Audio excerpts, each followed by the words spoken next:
কথা বলি শোনেন, যে সংসারে মেয়ে মানুষের কোনো দাম নাই সেই সংসারে কিন্তু দেখবেন কোনো উন্নতিও নাই। আর যে সংসারে একটা মেয়ে মানুষকে ভালোভাবে দাম দিতে পারবেন সেই সংসারে কিন্তু দেখবেন আপনার উন্নতিও এবং বরকতও আল্লাহ পাক নিজেই দিয়ে দিবে। তো যাই হোক, আসসালামু আলাইকুম বন্ধুরা, সবাই কেমন আছেন? আশা করি ভালোই আছেন।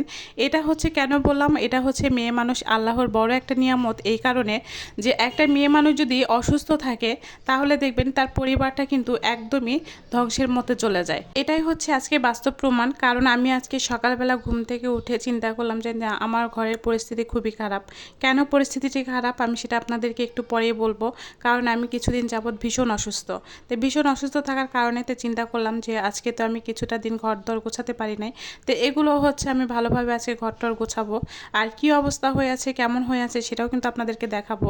যে একটা মেয়ে মানুষ কিন্তু পারলে যেমন নিজের সংসারও ধরে রাখতে পারে, তেমন কিন্তু আপনার রুজি রোজগারও সেগুলোও কিন্তু একটা পরিবারের জন্য নিয়ে আসতে পারে। আবার কিন্তু একটা ছেলে মানুষ দেখবেন যে নিজের সংসার কিন্তু ঠিক রাখতে পারে না, কিন্তু সে হ্যাঁ রুজি রোজগারের জন্য সারাদিন বাইরে আছে, কিন্তু সারাদিন পরে যখন সংসারে আসবে তখন কিন্তু সেই সংসারের হালটা ধরতে পারবে না। তো এই জন্য বললাম যে একটা মেয়ে মানুষ যেমন ঘরও সামলাতে পারে, একটা মেয়ে মানুষ তেমন বাহিরও সামলাতে পারে। তো যাই হোক, এদিকে কিন্তু আমার ছেলের জন্য আমি সকালবেলা ডিম ভাজি, ভাত তালানি এবং কালকে কিছু তরকারি এবং মুরগির মাংস ছিল, সেগুলো দিয়ে ছেলেকে খেতে দিয়েছিলাম। আর খাবার দিয়ে আমি আমার সম্পূর্ণটা মানে ঘরের যে অবস্থাটা সেটা আজকে আমি আপনাদেরকে দেখাবো। যে আমার ঘরের পরিস্থিতিটা কি ছিল।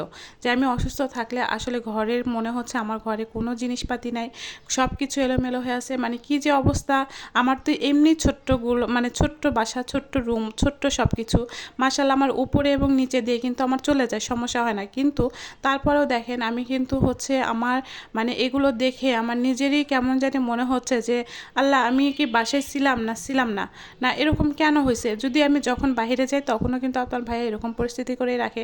তো যাই হোক, সকালবেলা ঘুম থেকে উঠে আজকে শরীরটাও একটু ভালো লাগছে।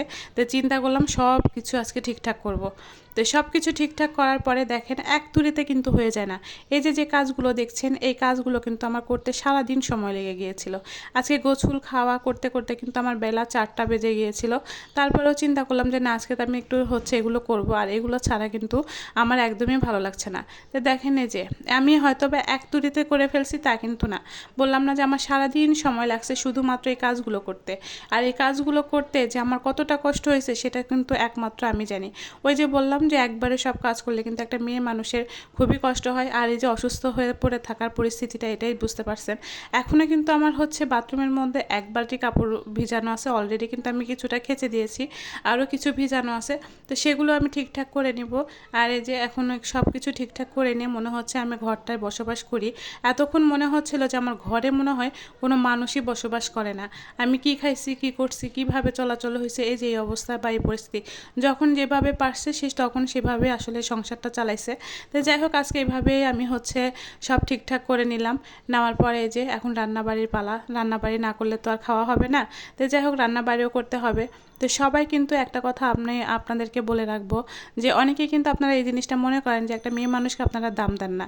কিন্তু এই মেয়ে মানুষকে দাম না দেওয়াতে কিন্তু আপনাদের হচ্ছে সংসারের কোনো উন্নতি হবে না, বুঝতে পারছেন? তো যাই হোক, আজকে কী কী রান্না করব সেটাই বলি। পটল দিয়ে একটা মাছের ঝোল করব, আর এদিকে আলু দিয়ে একটা হচ্ছে তরকারি রান্না করব কিনা জানি না। তো আজকে এ পর্যন্তই। সবাই ভালো থাকবেন, সুস্থ থাকবেন।